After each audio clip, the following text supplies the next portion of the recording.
প্রিয় listeners, horror night এপিসোডের চতুর্থ আয়োজনে সকলকে স্বাগত জানাচ্ছি। এখন যে ঘটনাটি আপনাদের সামনে উপস্থাপন করব, এই ঘটনাটি আমাদেরকে পাঠিয়েছেন তনয়। তার বাড়ি টাঙ্গাইলে। টাঙ্গাইল সদরেই ওনার আবাসস্থল। আর উনি বর্তমানে যশোর বিজ্ঞান ও প্রযুক্তি বিশ্ববিদ্যালয়ের ট্রিপলি বিভাগের দ্বিতীয় বর্ষের একজন শিক্ষার্থী। উনি বেশ অনেকদিন ধরেই আমাদের ঘটনাগুলো শোনেন।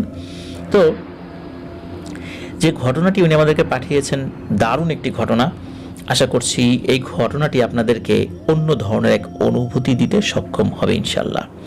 চলুন শুরু করি ঘটনাটি ওনার ভাষায় আপনাদের সামনে উপস্থাপন করব, তাতে বুঝতেও সুবিধা হবে।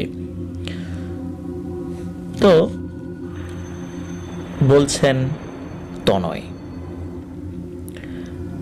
গল্প নাকি ঘটনা নাকি অন্য কিছু, এটাকে ঠিক ঘটনা বলা যায় না, বরং এটিকে বলা উচিত ভয়ঙ্কর বাস্তবতা, যা একজন মানুষকে ছাড়িয়ে চলে গিয়েছিল বহুদূর, গ্রাস করেছিল পুরো একটি গ্রামকে, মৃত্যু ভয়ে আন্দোলিত করেছিল প্রায় কয়েক হাজার মানুষকে।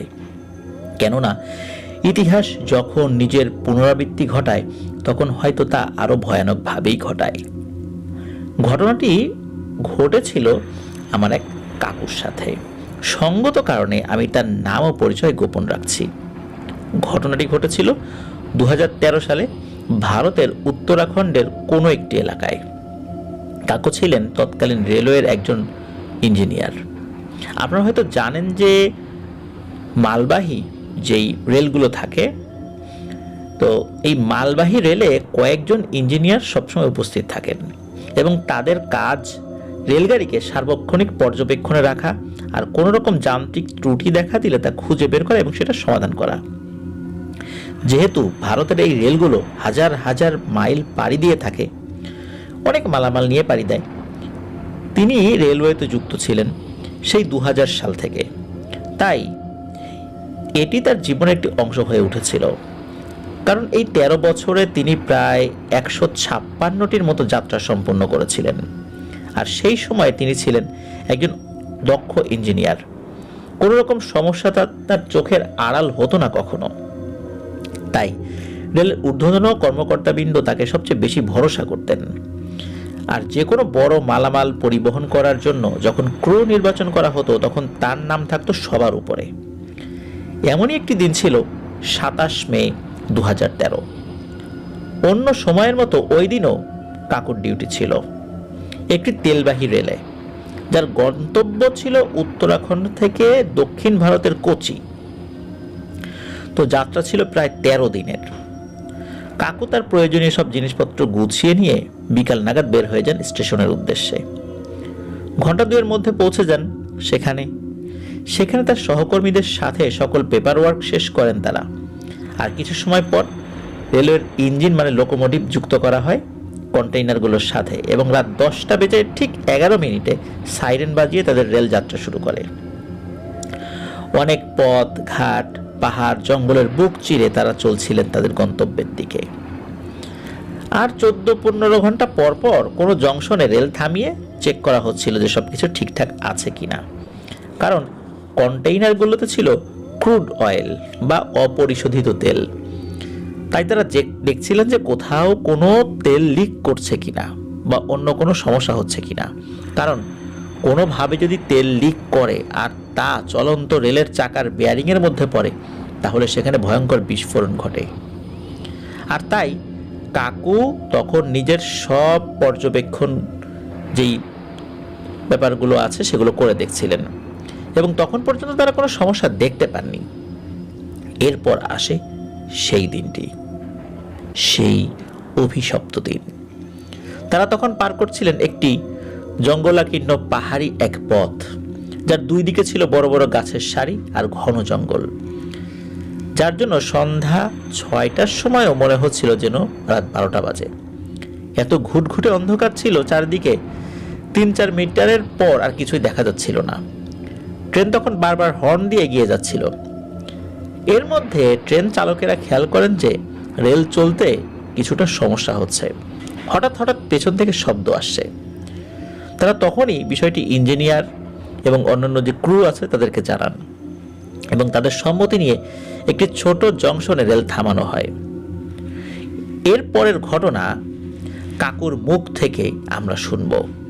বলছেন কাকু, রেল থেকে নেমে আমাদের সকলের চক্ষু তখন চড়ক গাছ।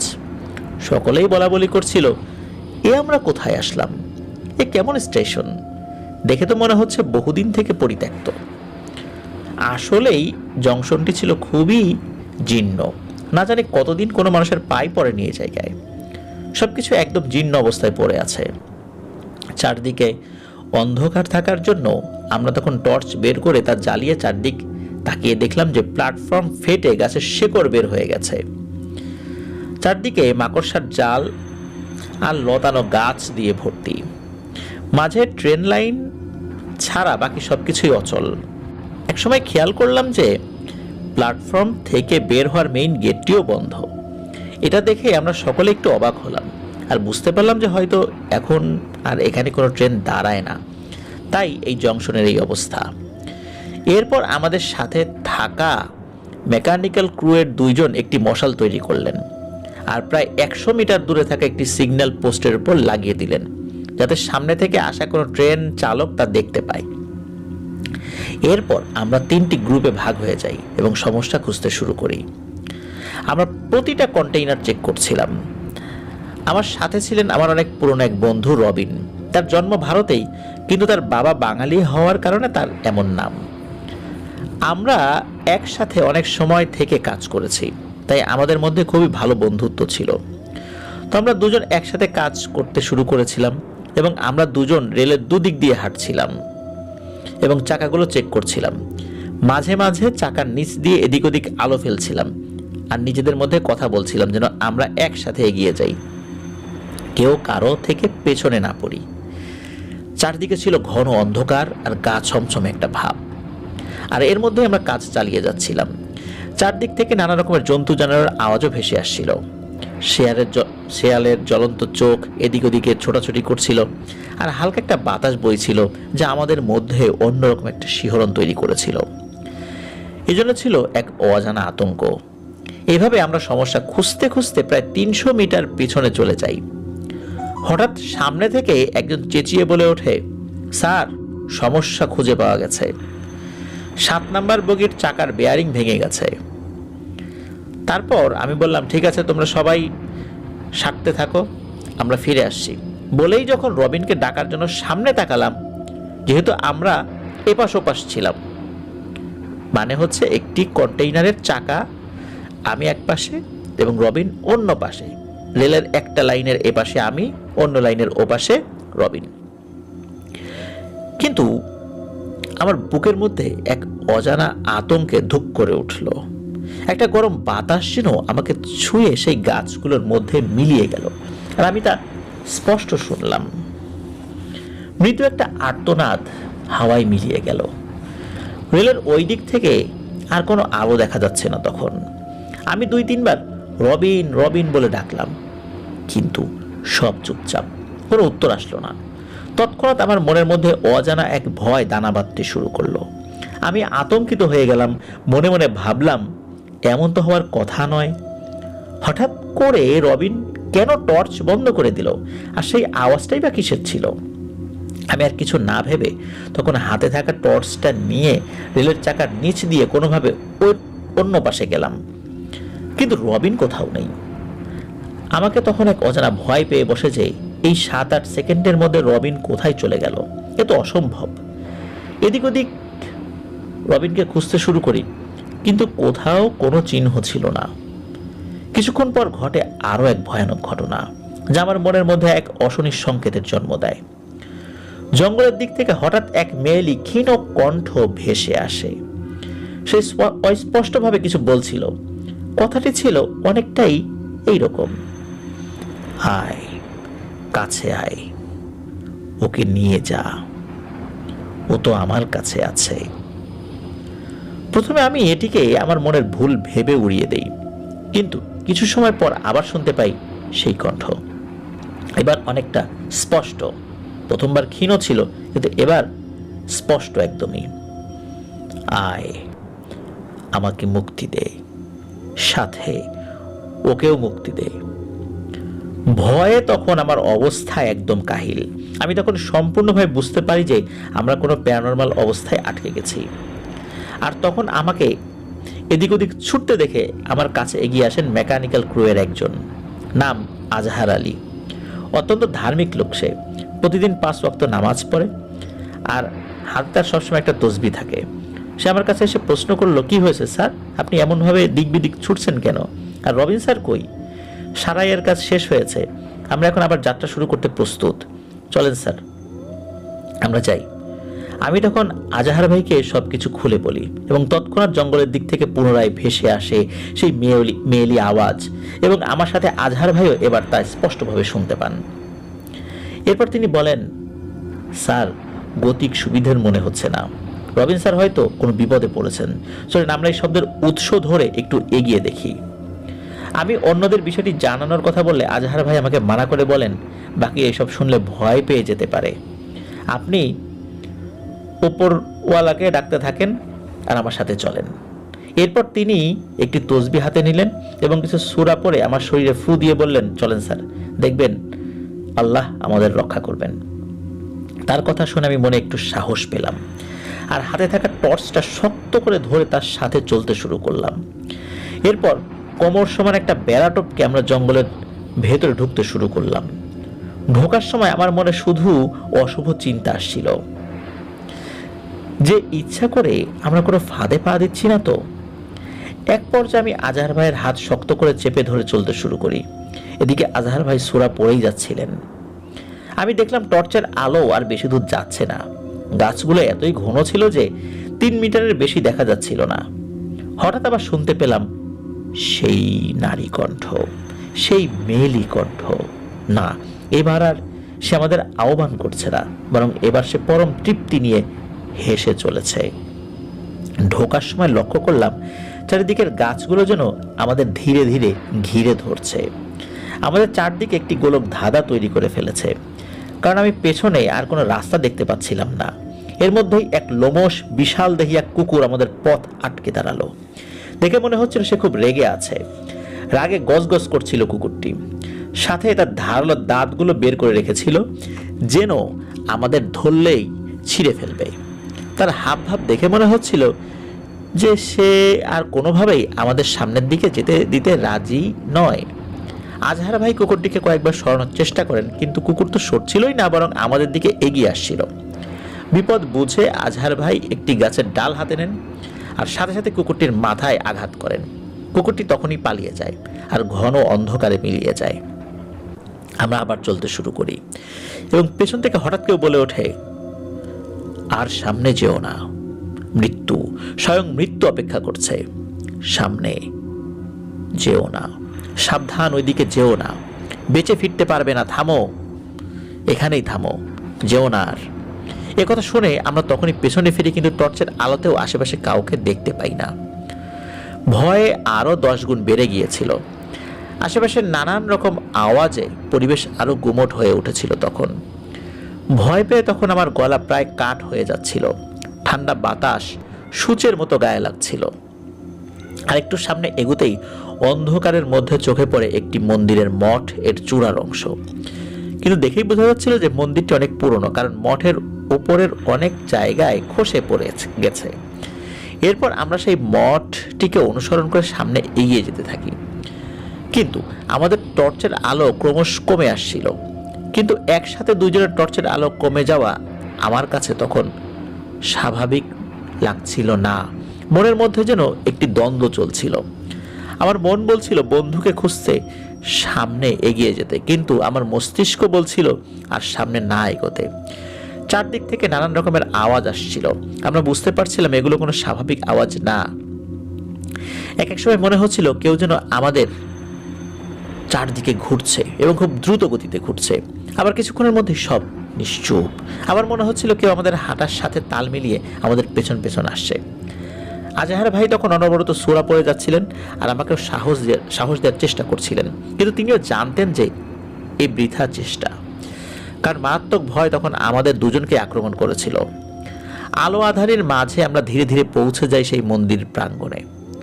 বুঝতে আমাদের তখন বাকি ছিল না যে এটা কোনো সাধারণ মন্দির নয়। কেন বলছি? জানতে আগ্রহ হচ্ছে তো? বলছি। মন্দিরটি খুব একটা বড় ছিল না, শুধু এর মঠটি ছিল অনেক উঁচু, কিন্তু এর প্রধান ফটকটি ছিল বন্ধ। এর উপর অনেকগুলো তাবিজ ও লাল কাপড়ে আচ্ছাদিত ছিল এবং এর সামনে আড়াআড়ি করে রাখা ছিল একজোড়া ত্রিশূল, আর ফটকের উপর ঝোলানো ছিল একটি মাথা। দেখে মনে হচ্ছিল পাঠা বা এই জাতীয় কিছুর মাথা হবে, কিন্তু সময়ের সাথে চামড়া পচে গিয়ে খুলি বের হয়ে গেছে। এসব দেখে আজাহার ভাই আমাকে বললেন, স্যার আমার কিন্তু এসব স্বাভাবিক লাগছে না। এবং আবার কেউ মেলি কণ্ঠে তখন বলে উঠল, কিরে ওকে মুক্ত করবি না? এবার আমরা খেয়াল করলাম যে আওয়াজটা অন্য কোথাও থেকে না, বরং আসছে সেই বন্ধ মন্দিরের ভেতর থেকে। আমরা আটকে উঠলাম এই ভেবে যে এতদিন থেকে বন্ধ মন্দিরে কেউ কিভাবে বেঁচে থাকতে পারে। এরপরে শুনলাম রবিনের আর্তনাদ সেই মন্দিরের ভেতর থেকে। এসব দেখে আর শুনে আমি কিছুতেই বিশ্বাস করতে পারছিলাম না। মেরুদণ্ড দিয়ে ভয়ের স্রোত বয়ে যাচ্ছিল অনবরত। সামনে কি হচ্ছে তা দেখার জন্য যেই না একটু পা বাড়াবো, আজহার ভাই আমার হাত খপ করে ধরে বললেন, স্যার এখানে আমাদের সমূহ বিপদ, এখানের এক মুহূর্ত দাঁড়ানো আমাদের উচিত হবে না।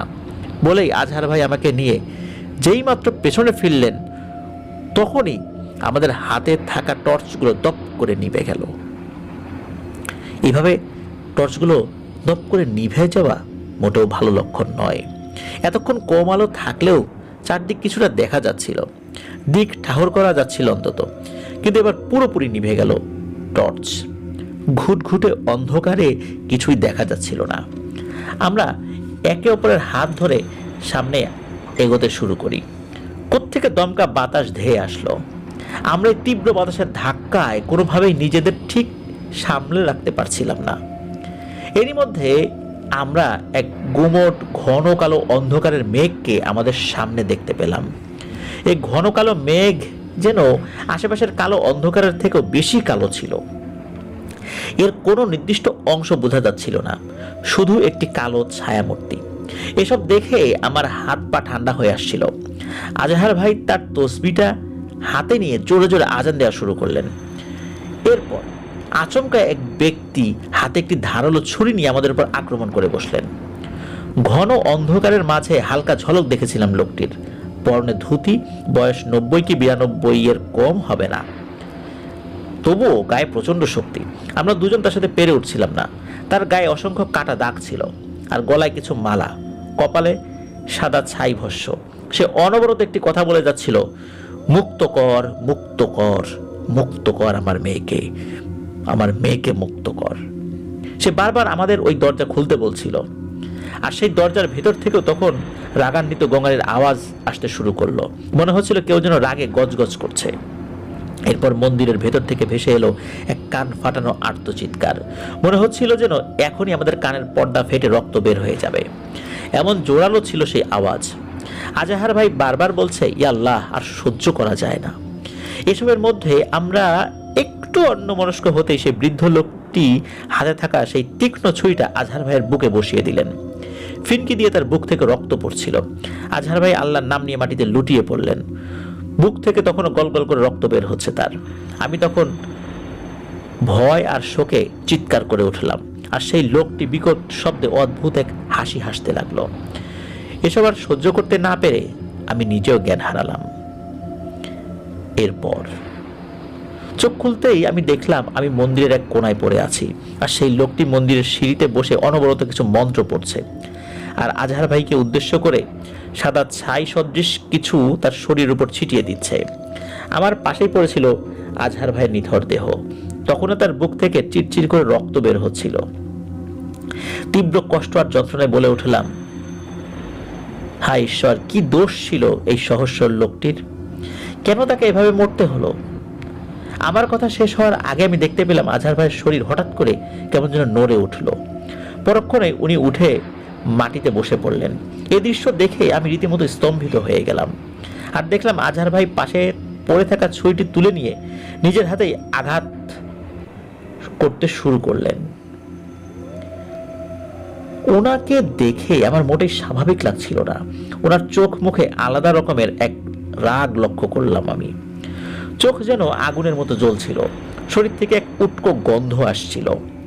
এরপর সেই বৃদ্ধ লোকটি আজহার ভাইকে তার দিকে আহ্বান করতে থাকে, আর আজহার ভাই তখন উঠে তার দিকে যায়। এদিকে আমিও নড়তে পারছিলাম না। আমার শরীর মনে হচ্ছিল অসাড় হয়ে গেছে, পুরো প্যারালাইজড। আমি হাতে পায়ে কোনো জোর পাচ্ছিলাম না। আজহার ভাইকে যে আমি আটকাবো তার কোনো শক্তি আমার মধ্যে কাজ করছিল না। তো যা হচ্ছিল সব তাকিয়ে তাকিয়ে দেখছিলাম, আর বারবার সৃষ্টিকর্তাকে ডাকছিলাম সবকিছু ঠিক করে দেওয়ার জন্য। এরপর দেখলাম আজহার ভাই লোকটির কাছ থেকে কিছু একটা নিয়ে সেই বন্ধ দরজার দিকে এগিয়ে যাচ্ছে। আমি চেষ্টা করছিলাম তাকে বলতে যে যাবেন না ভাই, যাবেন না, দয়া করে দরজা খুলবেন না, কিন্তু আমার মুখ কাজ করছিল না। আর আজহার ভাইও সেই দরজার দিকে গিয়ে ত্রিশূল জোড়া সরালেন, আর সাথে সাথে শুরু হলো ভয়ানক ঝড় আর বৃষ্টি। বৃষ্টি পড়ার শব্দ এতই তীব্র ছিল যে মনে হচ্ছিল আমার কানের কাছে কেউ পটকা ফাটাচ্ছে।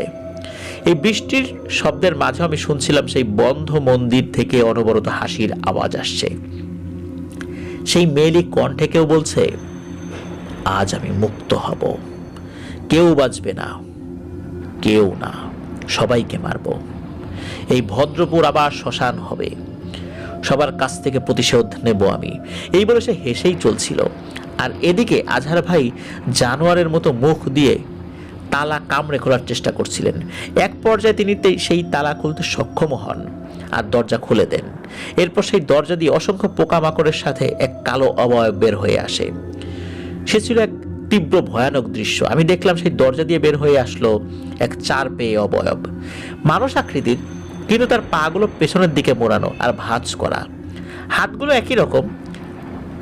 4 হাত পা দিয়ে সে বের হয়ে আসলো সেই মন্দির থেকে, কোনো 4 পেয়ে জানোয়ারের মতো। কি ভয়ানক আর বিদঘুটে তার মুখ, কেউ যেন ইট দিয়ে থেতলে দিয়েছে। শরীরে নেই কোনো কাপড়, হাত ও সারা শরীর থেকে পচা মাংস খসে পড়ছে।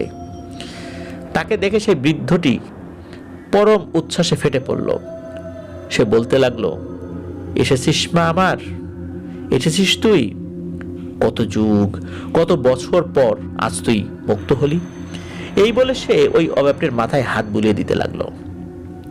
এর কিছুক্ষণ পর আজহার ভাই সম্বিত ফিরে পেলেন, আর এসব দেখে চিৎকার দিতেই সেই পিশাচটি তার উপর ঝাঁপিয়ে পড়ল আর ধারালো দাঁত দিয়ে তার গলায় কামড় বসিয়ে দিল, আর এক টানে গলাটা তার শরীর থেকে আলাদা করে ফেললো।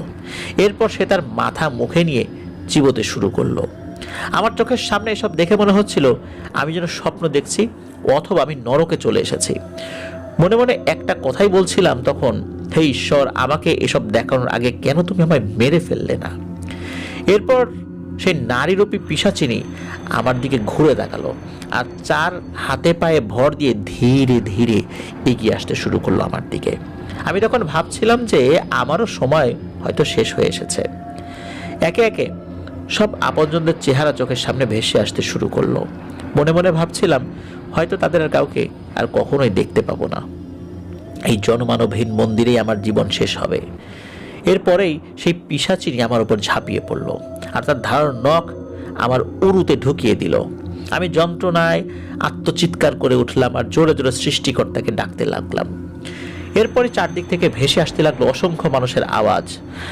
আমিও তখন যেন শরীরে একটু জোর ফিরে পেলাম। আমি দেখলাম চারদিক থেকে অনেক মানুষ হাতে টর্চ আর লাঠি নিয়ে এই বৃষ্টির মধ্যেও আমার দিকে এগিয়ে আসছে। তাদের আসার আওয়াজ পেয়ে সেই অবয়ব মাকড়সার মতো লাফিয়ে লাফিয়ে গাছের আড়ালে মিলিয়ে গেল, আর সেই বৃদ্ধ লোকটিও মানুষের উপস্থিতি বুঝতে পেরে দৌড়ে অন্ধকারে মিলিয়ে গেল।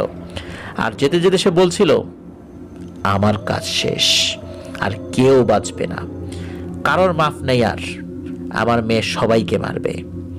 কয়েকজন লোক তখন তার পিছু ধাওয়া করতে করতে এগিয়ে গেল, আর বাকিরা আমার দিকে এগিয়ে আসলো। মন্দিরের দরজা খোলা দেখে তারা আতঙ্কে ভয় চিৎকার করতে শুরু করলো। তারা জোরে জোরে সৃষ্টিকর্তাকে ডাকছিল আর বলছিল, এ কি করলে ঈশ্বর, কেন করলে? আবার সেই ভয়, আবার সে কেন ফিরে এলো?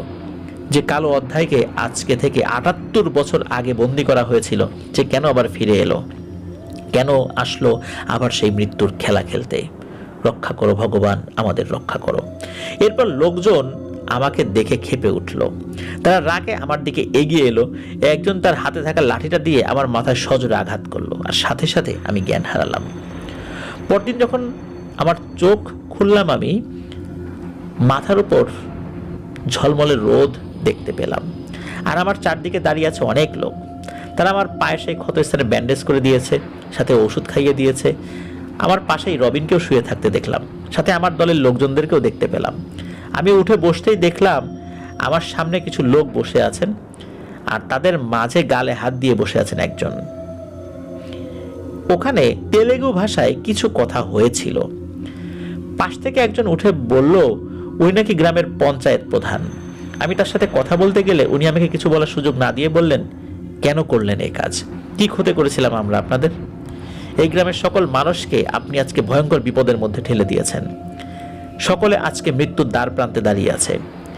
ভিড়ের মাঝে থেকে কেউ কেউ তখন বলে উঠলেন, মারো ওকে, মারো, যে আমাদের মরণকূপ খুলে দিয়েছে তারও বেঁচে থাকার অধিকার নেই। আমি সবাইকে শান্ত করার চেষ্টা করে বললাম, দেখুন আমিও আপনাদের মতোই মানুষ, জেনে বুঝে অন্যের ক্ষতি হবে এমন ভুল আমি কোনোদিন করব না। আমার কথা শুনে পঞ্চায়েত প্রধান বললেন, তাহলে কেন খুললেন সেই দরজা? কি অন্যায় করেছিলাম আমরা? কিছুক্ষণ চুপ থেকে তিনি আবার আমাকে উদ্দেশ্য করে বলে উঠলেন, আপনি জানেন কি করেছেন? আপনি ৭৮ বছরের পুরনো অভিশাপ আজ আপনার হাত ধরে ফিরে এসেছে। আবার এই ভদ্রপুর গ্রামের উপর সেই মৃত্যুর কালো ছায়া নেমে এসেছে। তার মুখ থেকে ভদ্রপুর নামটি শুনে আমার গতকাল রাতের সেই পিশাচের মুখ থেকে শোনা নামটির কথা মনে পড়ে গেল। সেও তো একই নাম বলেছিল। এরপর আমি মোড়লকে সব ঘটনা খুলে বলতে উনি আমাকে রাগান্বিত স্বরে বললেন, যা অঘটন ঘটানোর আপনারা ঘটিয়ে ফেলেছেন, আর কিছু শুনে কাজ নেই আপনার। আমাদের এখন সামনে থেকে ধেয়ে আসা এই বিপদ থেকে বাঁচার পথ খুঁজতে হবে। আপনারা চলে যান, আর এক মুহূর্ত এখানে আপনারা থাকবেন না, চলে যান। তার কথা শুনে আর ওখানে দাঁড়াইনি, চলে আসি ওখান থেকে। কি ভাবছেন ঘটনা শেষ? আমি ওই জায়গা থেকে চলে আসি। হ্যাঁ, চলে আসি সেই বাসা থেকে, কিন্তু গ্রাম থেকে নয়, কারণ আমার জন্যই আজকে তাদের এই অবস্থা। তারা সকলেই বিপদের মধ্যে। আমি কোনোভাবে পারি না তাদের এইভাবে ছেড়ে চলে যেতে। সমস্যা যখন আমার হাত ধরে এসেছে, সমাধান আমি করার চেষ্টা করব, কিন্তু কিভাবে করব? কিন্তু কে এই নারীরূপী পিশাচিনী? কি বা তার রহস্য? আর কিভাবেই বা তাকে বন্দি করেছিল? কি জানতে আগ্রহ হচ্ছে তো? কিন্তু অনেকটা লিখে ফেলেছি, আরেকটি পর্বে না হয় সেটি লিখব, একটু অপেক্ষা করুন। প্রিয় লিসেনার্স, এখন যে ঘটনাটি আপনাদের সাথে শেয়ার করব, এই ঘটনাটি আমাদেরকে পাঠিয়েছেন জুবাইর আহমেদ ভাই।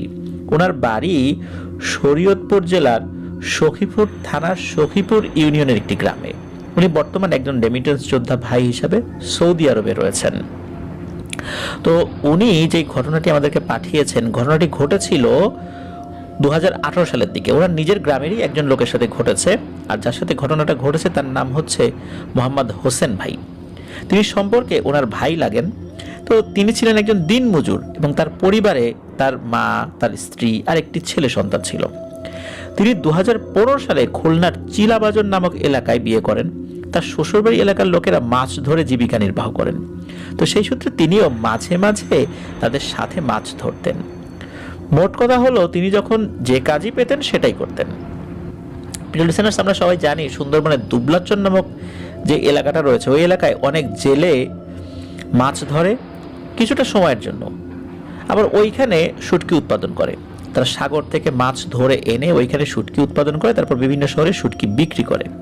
জেলেরা 6 মাস 7 মাসের জন্য ওখানে স্থায়ীভাবে বসত শুরু করেন আর কি।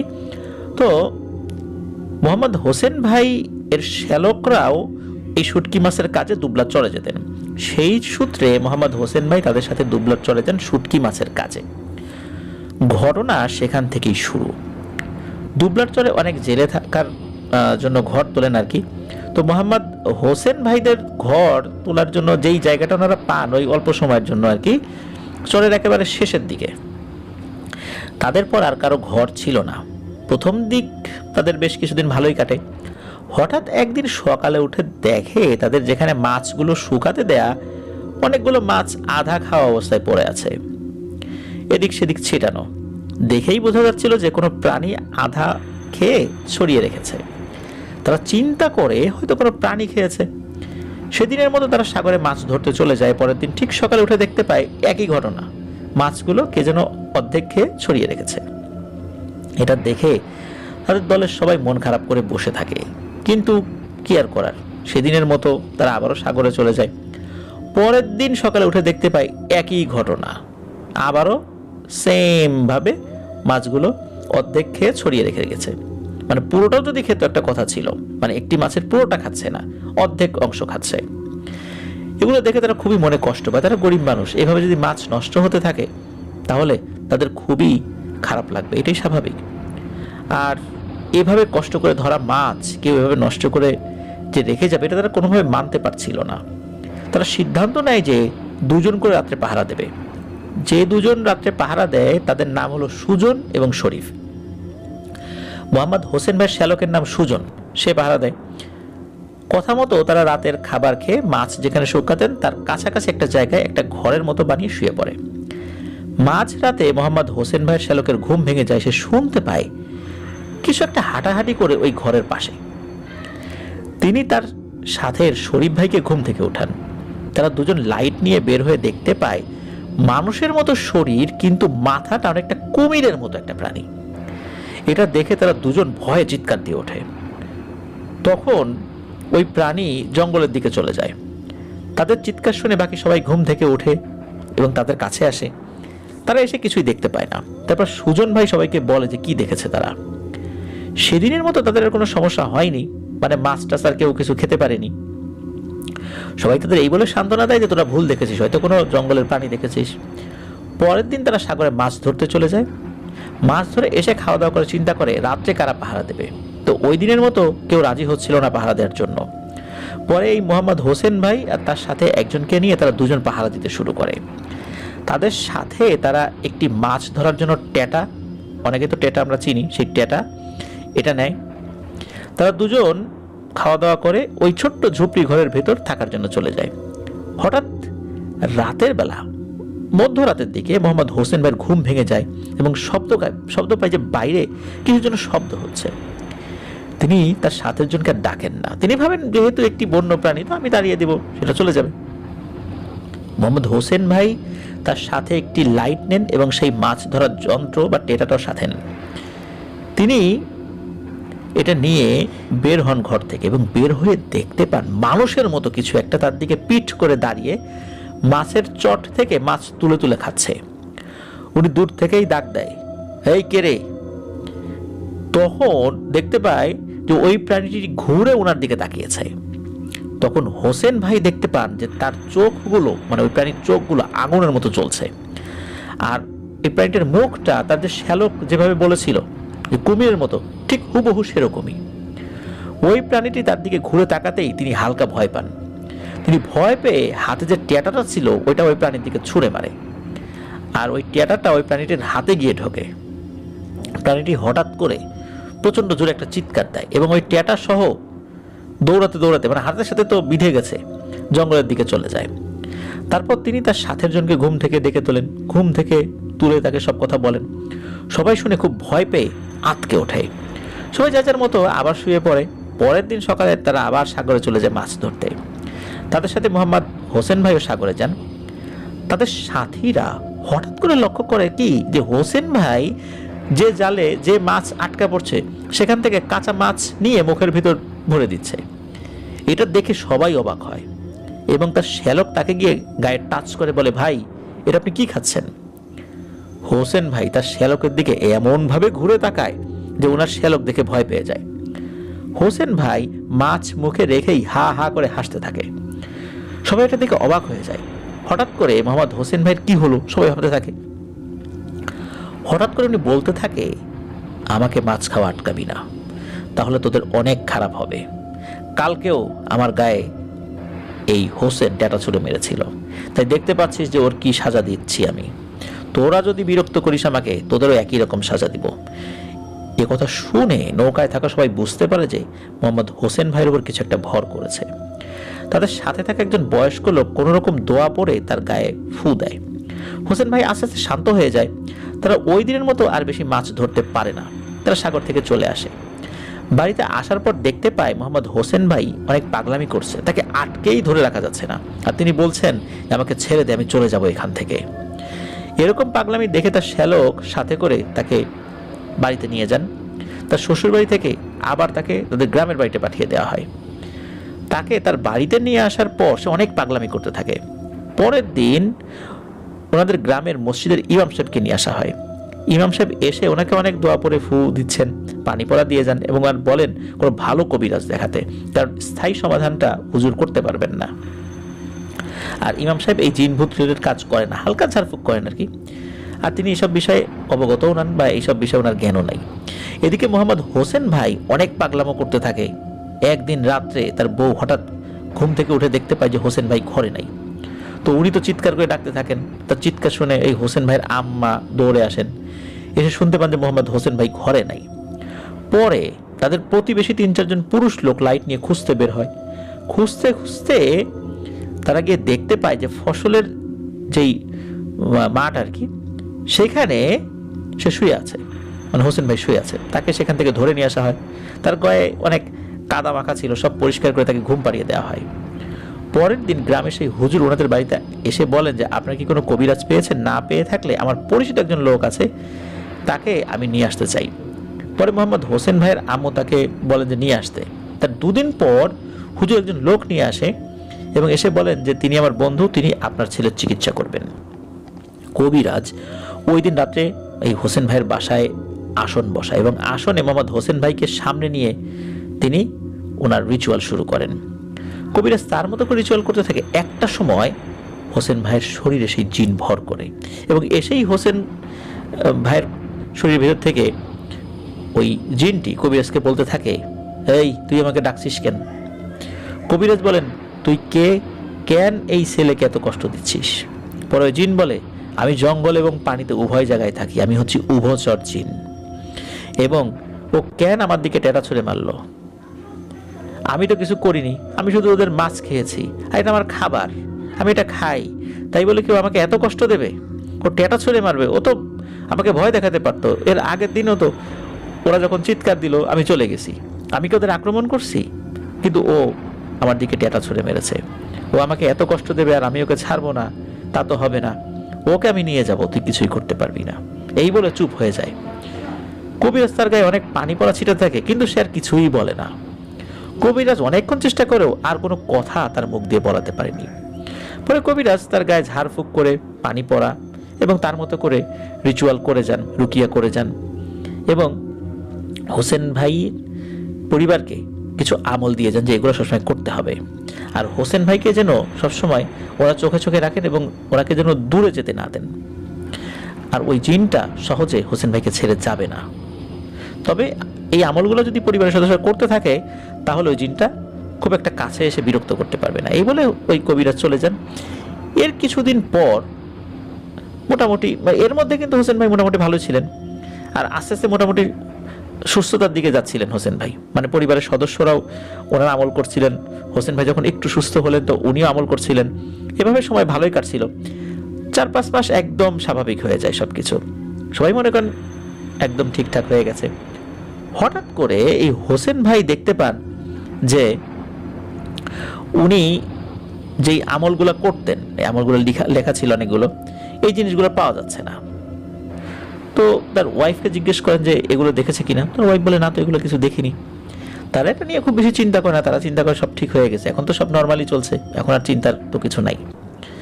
তো এইভাবে 2 দিন যাওয়ার পর হঠাৎ একদিন সন্ধ্যাবেলা মোহাম্মদ হোসেন ভাই তার বউকে বলেন, আমি একটু বাজারে যাই, তাড়াতাড়ি ফিরে চলে আসবো আর কি, তুমি চিন্তা করো না। এই বলে তিনি বাজারে চলে যান। এদিকে হোসেন ভাইয়ের বউ দেখতে পান রাত 12টা বেজে গেছে, কিন্তু তার স্বামী এখনো ঘরে ফিরে নেই। এটা দেখে তিনি তো তার ফোনে কল দিতে থাকেন। ফোনে রিং হচ্ছে কিন্তু কল রিসিভ করছে না। তিনি তার শাশুড়িকে বলেন যে তার হাজব্যান্ড এখনো বাড়িতে ফেরেনি। যাদের সাথে বাজারে গিয়েছিল সবাইকে জিজ্ঞেস করে, সবাই বলে তো হোসেন তো অনেক আগে চলে এসেছে বাজার থেকে বাড়িতে। এদিকে হোসেন ভাইয়ের ওয়াইফ তো চিন্তা করতে লাগলেন এবং তিনি পরে ভাবলেন হয়তো আরও রাত করে উনি বাড়ি ফিরবেন, কোথাও গিয়েছেন হয়তো, এই ভেবে তিনি শুয়ে পড়েন। ওনাদের গ্রামে ঢোকার মাথায় একটি ছোট লম্বা ব্রিজ আছে। এই ব্রিজটি লম্বায় 20 ফুট হবে সর্বোচ্চ। ওইখানে হালকা পানি থাকে ব্রিজের নিচে। সকালে মোহাম্মদ হোসেন ভাইয়ের বউ ঘুম থেকে উঠে শুনতে পান গ্রামের মানুষ বলা বলি করছে ওই ব্রিজের নিচে কাকে যেন দেখা গেছে। সবাই গিয়ে দেখতে পায় পা উপর দিকে করে কোনো একটা মানুষকে পানির নিচে মাথা ঢুকিয়ে দাঁড় করিয়ে রেখেছে। সবাই ধরাধরি করে তুলে দেখতে পায় এটা আর কেউ না, এটা হোসেন ভাই। এটা দেখে সবাই অবাক তো হয়, সবার মনও খারাপ হয়ে যায়। হোসেন ভাই আর পৃথিবীতে নেই। সবাই মিলে তাকে দাফন করে যে যার মতো বাড়িতে চলে যায়। তারপর ওই কবিরাজ বলেন যে আচ্ছা, আমি যেই আমলগুলো দিয়েছিলাম, কিছু জিনিস লিখে দিয়েছিলাম, এগুলো কি আপনারা হারিয়ে ফেলেছিলেন? তখন তার ওয়াইফ বলে হ্যাঁ, এগুলো তো হারিয়ে ফেলেছিলাম, হঠাৎ করে কেন যে হারিয়ে গেল বুঝতে পারলাম না। এরপর ওই কবিরাজ বলেন এই কারণে এই সমস্যাটা হয়েছে। আমি বলেছিলাম হোসেন ভাই যেন সবসময় এই আমলগুলো করেন এবং আপনাদেরকে সতর্ক থাকতে হবে। এই কারণেই ওই জিনটি সুযোগ পেয়ে যায় তার কাছে আসার। যাই হোক, এভাবে কেটে যায় বেশ কিছু দিন। অনেকদিন পরে ওনাদের গ্রামের মানে হোসেন ভাইদের গ্রামের একজন বয়স্ক লোক, তার নাম ছিল মানিক মিয়া, সে একদিন বাজার থেকে আসে, সাথে কাঁচা মাছ বাজার এগুলো নিয়ে আসছিল আর কি। ওই ব্রিজ আসার পর দেখতে পায় কেউ একজন ব্রিজের সাথে হেলান দিয়ে বসে আছে। তিনি কাছে আসতেই ডাক দিয়ে বলে ওখানে কে বসে আসছ রে? কিন্তু কেউ কোনো কথা বলে না। এক পর্যায়ে লোকটি উঠে দাঁড়ায়, উঠে দাঁড়িয়ে মানিক মিয়ার সামনে এসে দাঁড়িয়ে বলে কি মানিক চাচা, আপনার সাথে থাকা মাছ আমাকে দিয়ে যান। মানিক মিয়া দেখতে পায় এটা আর কেউ না, এটা হলো এই যে হোসেন ভাই। তিনি তখন চিন্তা করেন আরে হোসেন তো মারা গেছে, তাহলে এইটা কি? তিনি এটা দেখে অনেক ভয় পান এবং মনে অবশ্য সাহস রেখেছিলেন। তিনি তো গ্রামের মানুষ, তিনি জানতেন যে রাতের বেলা এরকম ভূত প্রেত সামনে কিছু পড়লে মাছ যদি চাই দিয়ে দিতে হয়, দিলে ক্ষতি করে না, তো না দিলে ক্ষতি করে। এই কথা চিন্তা করে তিনি সাহস করে ওই অবয়বকে বলেন আমি এখানে মাছ দিতে পারবো না, তোর যদি খেতে ইচ্ছা হয় আমার সাথে চল, আমার বাসায় চল, আমি তোকে রান্না করে দিব। এই বলে মানিক মিয়া হাঁটা ধরে পিছন থেকে ওই অবয়ব মানিক মিয়াকে ডাকতে থাকে এবং বলে মানিক চাচা, মাছ দিয়ে গেলে না তোমার কিন্তু বড় ক্ষতি হয়ে যাবে, এখনো সময় আছে, মাছ দিয়ে যাও। মানিক চাচা ওইদিকে কান্না দিয়ে জোরে জোরে দোয়া পড়তে থাকে আর হাঁটতে থাকে। একটা সময় তিনি তার বাড়ি চলে আসেন। বাড়ি এসে মানিক মিয়া তার স্ত্রীকে বলেন এরকম আমার সাথে দেখা হয়েছে হোসেনের অবয়বে কারো একটা, এবং তার স্ত্রী অনেক ভয় পেয়ে যান এবং দোয়া দুরুদ করে তাকে ফু দেন এবং লবণ পড়া খাওয়ান, গ্রামে যেটা হয় আর কি। কিন্তু এই যে মানিক চাচা, ওনার কিন্তু মাথায় ছিল যে মাছ দিতে হবে। উনি এই ভেবে মাছ দেন নাই, কারণ হলো মাছ দেওয়ার পরে যদি আবার ওটা আবার পিছু লাগে, আবার মাছ চায়, তখন কি করবেন? তখন তো আবার ঝামেলা হবে। আর মাছ দেওয়ার পরেও তাকে ছাড়বেন না এমন নিঃশর্ত তো দেওয়া যায় না। এই জন্য মাছের লোভে লোভে বাড়ি পর্যন্ত নিয়ে আসেন, পরে মানিক চাচা আর মাছ দেন নাই। আসলে এটাও উনি কাজটা ভালো করেন নাই।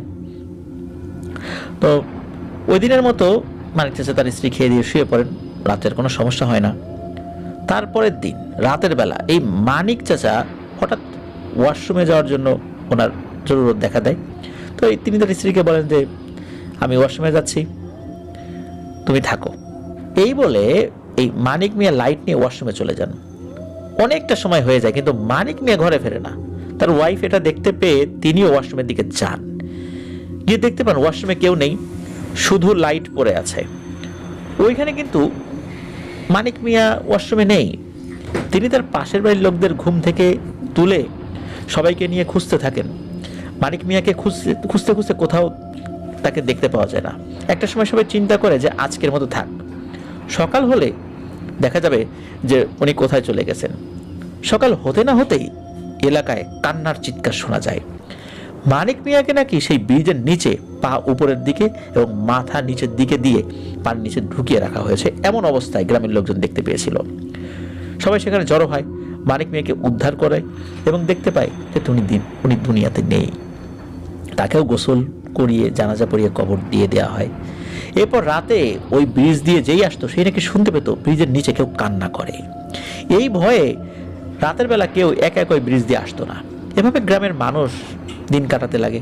একদিন হঠাৎ ওই গ্রামের যে হুজুর ছিল, তিনি যে কবিরাজকে নিয়ে আসছিলেন, সে একদিন বাজার থেকে আসছিল। তার একটি সাইকেল ছিল। ওই ব্রিজের কাছাকাছি আসার পর তিনি সাইকেল থেকে নেমে সাইকেল হাত দিয়ে ঠেলে ব্রিজের উপর ওঠানোর চেষ্টা করছিলেন। আর ব্রিজের নিচ থেকে মাটি সরে গিয়েছিল, তাই সাইকেল চালিয়েও ব্রিজে ওঠা সম্ভব ছিল না। হাত দিয়ে সাইকেল ঠেলে ঠেলে ব্রিজের উপর ওঠানোর পর তিনি দেখতে পান ব্রিজের ওই মাথায় কেউ একজন বসে আছে। তিনি ব্রিজের মাঝামাঝি যাওয়ার পর দেখতে পান যে ওই বসে থাকা লোকটি উঠে দাঁড়িয়ে হুজুরের সামনাসামনি ব্রিজের মাথায় দাঁড়িয়ে আছে। দাঁড়িয়ে বলছে, কিরে হুজুর, আমাকে তাড়ানোর জন্য কবিরাজ নিয়ে আসছিলি, তাড়াতে তো পারলি না আমাকে। হুজুর দেখতে পাই এটা সে আর কেউ না, এই হোসেন ভাই। হুজুর সাথে সাথে দোয়া পড়ে শূন্যের মাধ্যমে, মানে শূন্যেই একটা বৃত্ত অঙ্কন করে এবং ওই বৃত্তের ভিতরে হুজুর দাঁড়িয়ে পড়ে আর জোরে জোরে দোয়া দুরুদ পড়তে থাকেন। তখন এই হোসেন ভাই রূপী অবয়বটাকে হুজুর বলেন, তুই আমার কিছুই করতে পারবি না, আমার সাথে আল্লাহ আছেন। আর তুই কেন মানিক মিয়াকে মেরেছিস ওইভাবে? ও তোর কি ক্ষতি করেছিল? ওই অবয়বটা বলে, আমি মানিকের কাছে একটি মাছ চেয়েছিলাম, সে আমাকে দেয়নি। ও আমাকে এই মাছের লোভ দেখিয়ে তার বাড়ি পর্যন্ত নিয়ে যায়, সে নাকি রান্না করে আমাকে মাছ খাওয়াবে। কত বড় সাহস! সে জানে যে আমরা রান্না করা মাছ খাই না। আর আমার সাথে এই ধরনের প্রতারণা করার জন্যই আমি তাকে শাস্তি দিয়েছি, আর এখন তোকে দেব। আর তুই সেই শাস্তির ভয়ে কেন বৃত্ত অঙ্কন করলি? পারলে বৃত্ত থেকে বেরিয়ে আয়, আমার সাথে মোকাবেলা কর। হুজুর বলে, তুই পারলে আয় বৃত্তের ভিতর। এই বলে হুজুর জোরে জোরে আয়াতুল কুরসি পড়তে থাকেন। ওই অবয়ব ওখানে দাঁড়িয়ে বলতে থাকে, দেখি তুই কতক্ষণ এখানে থাকতে পারিস। এভাবে বেশ কিছুটা সময় পার হয়ে যায়। হঠাৎ হুজুর দেখতে পান যে দুজন লোক গল্প করতে বাজার থেকে ওই রাস্তা দিয়ে ফিরছেন। ওই লোক দুটো দেখতে পান ব্রিজের উপর কে যেন দাঁড়িয়ে আছে। তারা দূর থেকে ডাকতে লাগলো, এ কে দাঁড়িয়ে আছে রে, এই বলে ডাকতেছে। কারণ তাদের তো মনে ভয় ছিল যে ব্রিজের উপর কাউকে না কাউকে দেখা যায়, এই ধরনের সমস্যা হয়। তো দূর থেকে ইমাম সাহেব বলেন যে আমি আপনাদের ইমাম সাহেব। তো তারাও কাছে আসে, দেখে ইমাম সাহেব দাঁড়িয়ে আছেন। ইমাম সাহেবকে জিজ্ঞেস করতে লাগলেন, হুজুর এখানে দাঁড়িয়েছেন কেন? হুজুর এই কথা শুনতে পেয়ে হুজুর তার উনি দেখতে পেলেন সামনে আর কেউ নেই, ওই জিনিসটা ওখান থেকে হাওয়া হয়ে গেছে। হুজুর তখন তাদের উত্তর দিলেন না, তেমন কিছু বললেন না। সাইকেলটা চেন পড়ে গিয়েছিল এটা বললেন, তাই উঠানোর চেষ্টা করছেন, কারণ ওই অবস্থাতে এই কথাগুলো বললে তারাও ভয় পেতে পারেন।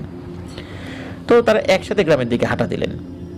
পরের দিন হুজুর গ্রামের মুরব্বীদের সব খুলে বললেন এবং ওনার সাথে রাত্রে এরকম হয়েছে, এটা যদি কিছু এখন করা না যায় তাহলে তো গ্রামের অনেক মানুষ ভয় পেয়ে মারা যাবেন। পরে গ্রামের মুরব্বীরা বলেন, তাহলে আপনি আপনার পরিচিত সেই কবিরাজকে ডাকেন। হুজুর কবিরাজকে ডাকেন, তিনি এসে বলেন, আচ্ছা আমাকে 2 দিন টাইম দেন, আমি আপনাদের গ্রামে 2 দিন থেকে এটার ব্যবস্থা করব। 2 দিন কবিরাজ গ্রামের সকল মুরব্বীদের ডেকে বলেন, আমি অনেক কষ্টে এই জিনের সাথে কথা বলেছি, তাকে অনেকভাবে বুঝিয়েছি আপনাদের গ্রাম থেকে চলে যাওয়ার জন্য, কিন্তু সে কিছুতেই যেতে রাজি হচ্ছে না। এখন অনেকভাবে বোঝানোর পর সে দাবি করেছে একটি কালো ছাগল, 12টা ইলিশ মাছ, 20 কেজি মিষ্টি এবং 10 কেজি গরুর দুধ, এগুলো তাকে দিতে হবে।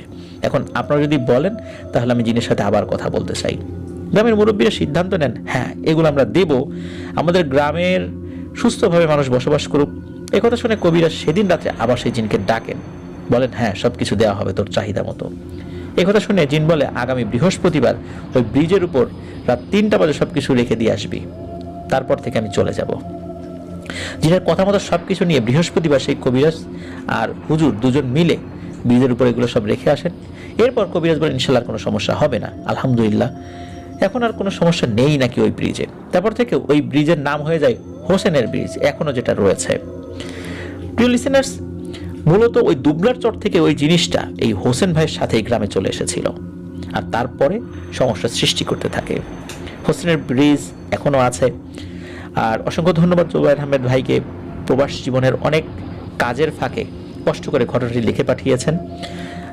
জাযাকাল্লাহু খাইরান। প্রিয় লিসেনার্স, আশা করছি ঘটনাটি আপনাদের ভালো লেগেছে। আর ভালো লাগলে চ্যানেলে সাবস্ক্রাইব করতে কিন্তু ভুলবেন না। আপনারা যারা ঘটনা পাঠাতে চান তারা লিখে অথবা রেকর্ড করে যে কোনোভাবে ঘটনা পাঠাতে পারবেন afnanthewholeworld@gmail.com এই ইমেল অ্যাড্রেস। আর ইমেল অ্যাড্রেসের স্পেলিংটা আমরা আমাদের ভিডিও ডেসক্রিপশনে দিয়ে রেখেছি, সেখানে গিয়ে স্পেলিংটা চেক করে নিতে পারবেন। আর আমাদের ফেসবুক পেজ এবং গ্রুপের লিঙ্ক কিন্তু আমরা আমাদের ভিডিও ডেসক্রিপশনে দিয়ে রেখেছি, সেখানে গিয়ে আপনারা আমাদের পরিবারের সদস্য হয়ে যেতে পারবেন। আজকের লাইভটা যারা দেখলেন, যারা লাইভ শুনছেন বা যারা পরবর্তীতে শুনেছেন বা শুনবেন, তাদেরকেও ধন্যবাদ জানাচ্ছি। আর আমাদের এই লিঙ্কটা কিন্তু আপনারা শেয়ার করতে ভুলবেন না। প্রিয় লিসেনার্স, আজকের মতো বিদায় নিচ্ছি। সবাই ভালো থাকবেন, সুস্থ থাকবেন। আমার জন্য দোয়া করবেন, আমার পরিবারের জন্য দোয়া করবেন। আপনাদের জন্য দোয়া রইল, আপনাদের পরিবারের প্রত্যেকের জন্য দোয়া রইল। মহান আল্লাহ সুবহানাহু ওয়া তাআলা আমাদেরকে ভালো রাখুন, সুস্থ রাখুন, নিরাপদে রাখুন, আপনার দহর ওয়ার্ল্ডের সাথে রাখুন। আসসালামু আলাইকুম।